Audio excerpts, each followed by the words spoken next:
Is the keto or the Mediterranean diet better for diabetes? When it comes to the Mediterranean diet versus the keto diet, there are a few standout points that make one diet better in the long run.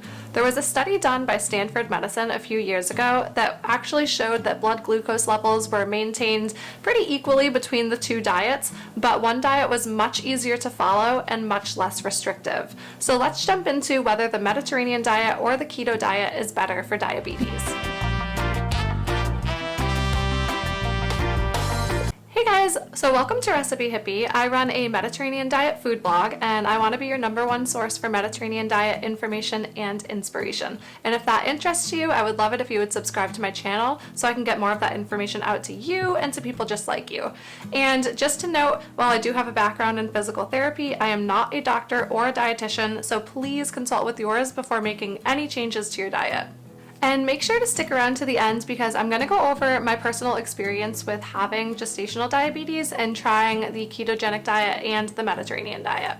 So the Mediterranean diet is typically not considered a super low carb diet due to including things like legumes and whole grains and fruits in the diet. And diets like the keto diet, which are super low carb, are frequently recommended to people with prediabetes and type 2 diabetes.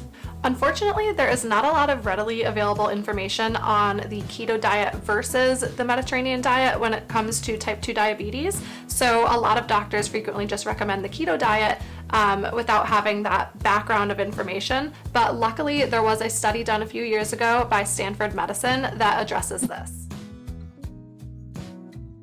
40 adults with type 2 diabetes and prediabetes were put into a study to compare the ketogenic diet versus the Mediterranean diet and their individual effects on blood glucose, cardiovascular factors, and weight loss, as well as how easily people can stick to these diets.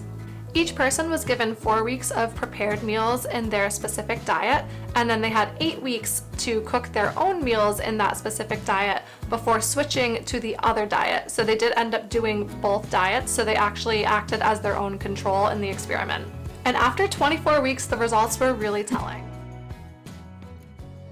In type 2 diabetes, the body struggles with maintaining proper blood glucose levels after consuming foods high in sugar and carbohydrates. When you eat or drink foods with carbohydrates, your body breaks that down into glucose, which is a type of sugar.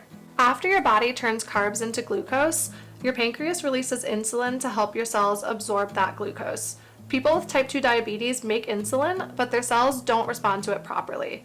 When their cells don't properly absorb the glucose in their blood, this causes blood sugar levels to rise. This is called insulin resistance, and it causes the pancreas to work extra hard. Over time, the pancreas can't keep up with the body's demand for insulin, and blood sugar levels remain high for longer periods of time. This is prediabetes and type 2 diabetes. So, can you lower type 2 diabetes with diet alone? While many people do require medication to manage their diabetes, there are some people that are able to reverse diabetes and prediabetes through changing their diet and lifestyle. And of course, this is something that you 100% need to discuss with your doctor to determine the best course of action for you and your body. So what's the difference between the keto diet and the Mediterranean diet? On the Mediterranean diet, you are basically eating the diet of people in the Mediterranean. So this involves eating a lot of fruits and vegetables, legumes, beans, healthy proteins, healthy fats like avocado and nuts, and you're going to minimize red meat and processed foods and sweets as much as possible. And you also want to eat fish about twice a week. The ketogenic diet is an ultra low carb diet that focuses on fat, which provides up to 90% of the daily calories. People on the ketogenic diet usually try to aim between 20 and 50 grams of carbs a day, which is equivalent to about 3 slices of bread or 1 cup of white rice. When it comes to restrictiveness, the ketogenic diet is pretty restrictive. It does involve eliminating whole food groups like legumes, fruits, and whole grains, while the Mediterranean diet is less of a diet by the terms that we usually use it, and it's more of a lifestyle change. Nothing is completely off limits, but healthy eating habits are highly encouraged. If you're interested in more Mediterranean diet information, I do have a great YouTube video that goes completely in depth to it and it helps you get started on it, so I will link that in the description and I'll try to link it in the video as well. So what were the results of the Stanford study? Since all of the participants participated in both diets, the crossover design of the experiment allowed the participants to act as their own controls. When following the ketogenic diet, participants were encouraged to follow a version known as the well-formulated ketogenic diet. They were advised to limit carbs to 20 to 50 grams per day and protein to 1.5 grams per kilogram of their ideal body weight per day, and to consume as much as they wanted in fats. They were asked to consume at least 3 servings of non-starchy vegetables a day. When following the Mediterranean diet, participants were encouraged to limit the added sugars and processed foods in their diet, and they were encouraged to follow a mostly plant-based diet that included vegetables, legumes, fruits, whole grains, nuts and seeds, as well as fish for animal protein and olive oil for fat. HbA1c, which is a measure of the average blood sugar levels over the past 3 months, decreased in both groups, with the Mediterranean diet decreasing by 7% and the ketogenic diet decreasing by 9%. Weight loss on the ketogenic diet was 8% overall, and on the Mediterranean diet it was 7% overall. Both diets had similar improvements in fasting blood sugar and glucose, HDL cholesterol, and the liver enzyme ALT. LDL cholesterol, which is the bad cholesterol, actually increased on the ketogenic diet and decreased on the Mediterranean diet. And triglyceride, which is a lipid fat that circulates in the blood, actually decreased on the ketogenic diet.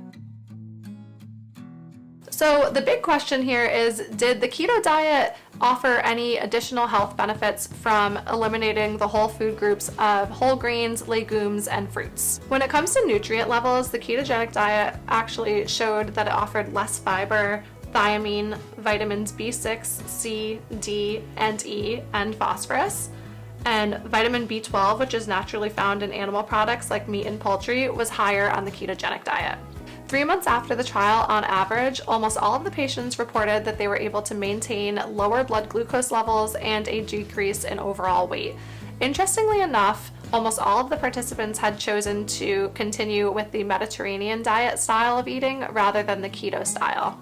So what diet is best for diabetes? Interestingly enough, both diets had very similar results in their ability to decrease blood glucose levels over that period of time, which was the goal for all of the participants with type 2 diabetes. So on the ketogenic diet, cutting out the whole food groups of whole grains, legumes, and fruits provided no added health benefit in the long run. The Mediterranean diet proved to be easier to follow and stick to in the long run. So for people with diabetes and prediabetes, the less restrictive Mediterranean diet was more sustainable, and it had similar outcomes when it came to blood glucose control. So now I want to talk about my personal experience with having gestational diabetes. So when I was pregnant with my first child, I was really surprised to find out that I had gestational diabetes. I really didn't know much about it, and I thought that I was pretty healthy. Interestingly enough, it really doesn't have much to do with your overall health. A lot of times it has to do with the hormones in the placenta. And when I had my second baby, I actually had it again.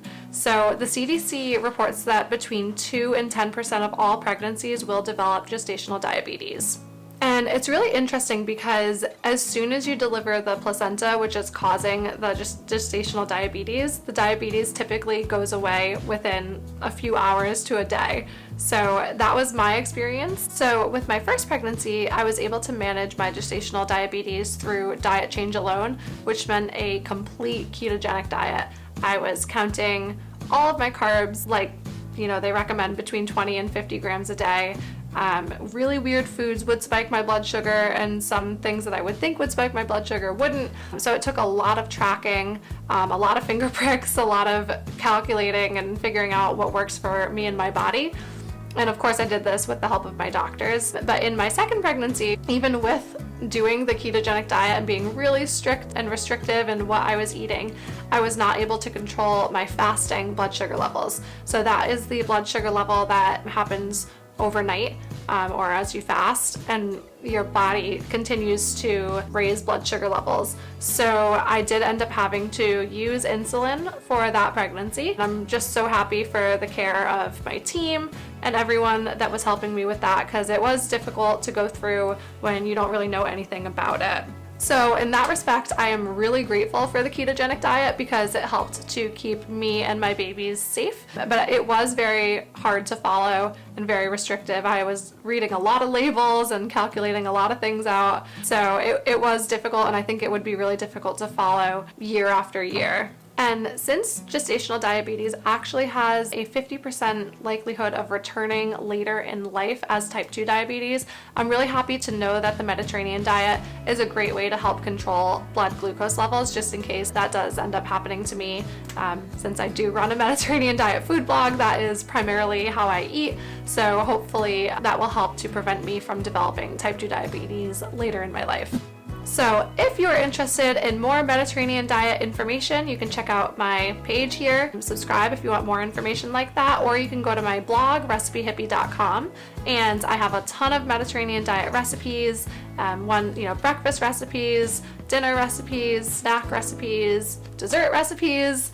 We have it all. So if you guys want to check that out, I will link it in the description of the video. Thank you so much for watching, and I'll see you guys next time. Bye!